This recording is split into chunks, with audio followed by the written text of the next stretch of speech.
រឿងនាងកាលីយក្ខិនី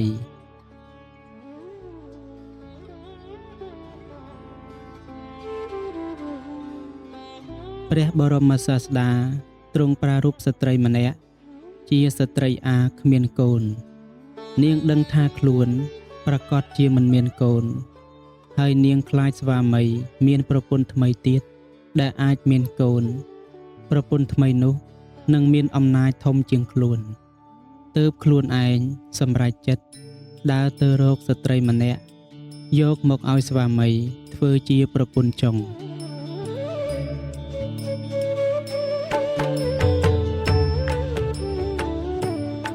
មិនយូរប៉ុន្មានស្ត្រីដែលនាងរកមកឲ្យស្វាមី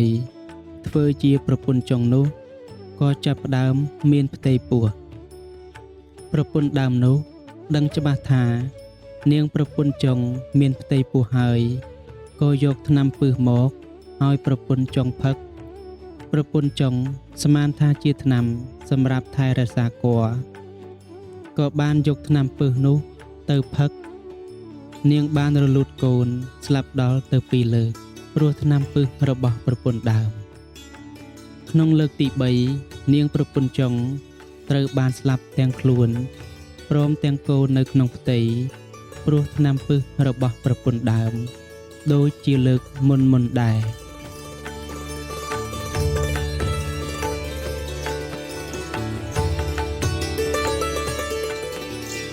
ស្វាមីរបស់នាង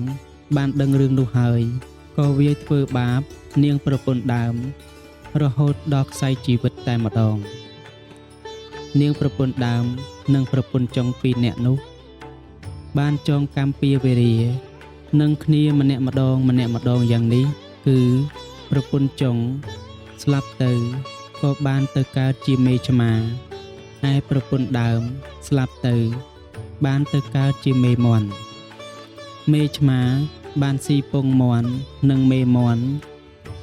ប្រពន្ធដើមស្លាប់ពីមេមាន់បានទៅកើតជាមេខ្លាឯប្រពន្ធចុងមេឆ្មា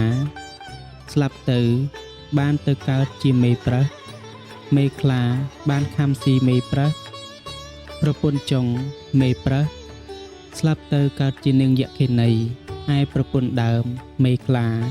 ស្លាប់ទៅក៏បានកើតជានាងកុលធីតានាងយក្ខិនីប្រពន្ធចុងក៏បានចាប់កូននាងកុលធីតាប្រពន្ធដើម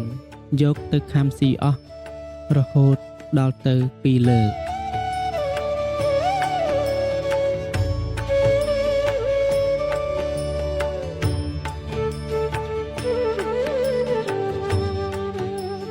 ក្នុងលើកទី3នាងកុលធីតាក៏បាននាំយកកូនខ្ចីរត់គេចទៅផ្ទះដើមកំណើតរបស់ខ្លួនលុះដល់ពាក់កណ្ដាលផ្លូវក៏ស្រាប់តែនាងយក្ខិនី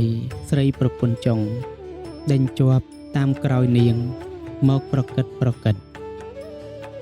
នាងកុលធីតាក្រឡេកឃើញនាងយក្ខិនីដេញតាមជាប់ពីក្រោយខ្លួនយ៉ាងដូចនេះហើយក៏មានសេចក្តីតក់ស្លុតភ័យខ្លាចជាទីបំផុតហើយបានរត់ចូលទៅក្នុងវត្តចេតពុនមហាវិហារយ៉ាងប្រញាប់ប្រញាល់ជួនជានៅពេលនោះព្រះបរមសាស្តាកំពុងតែទ្រង់សម្ដែងព្រះធម៌ទេសនាអប់រំដល់ពួកបរិស័ទនាងកុលធីតាបានចូលទៅជិតព្រះសាស្តាហើយយកកូនទៅដាក់នៅក្បែរព្រះបាទរបស់ព្រះអង្គក្រាបបង្គំទូលថាបបិទ្ធព្រះអង្គដ៏ចម្រើនខ្ញុំព្រះករុណាសូមប្រគេនកូនតូចនេះដល់ព្រះអង្គសូមព្រះអង្គមេត្តាទទួលយកចុះ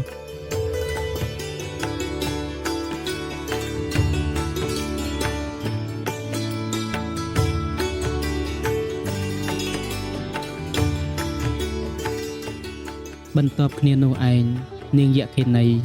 ក៏បានមកដល់វត្តចេតពុននោះដែរព្រះសាស្តាទ្រង់បានត្រាស់ទៅកាន់នាងទាំង2នាក់នោះថាអ្នកនាងទាំង2នាក់ព្រោះហេតុអ្វីបានជាពួកនាងតាមចងកម្មចងពៀននឹងគ្នាមិនចេះឈប់ឈរយ៉ាងនេះដូច្នេះហើយទ្រង់ត្រាស់នៅប្រគាថានេះថា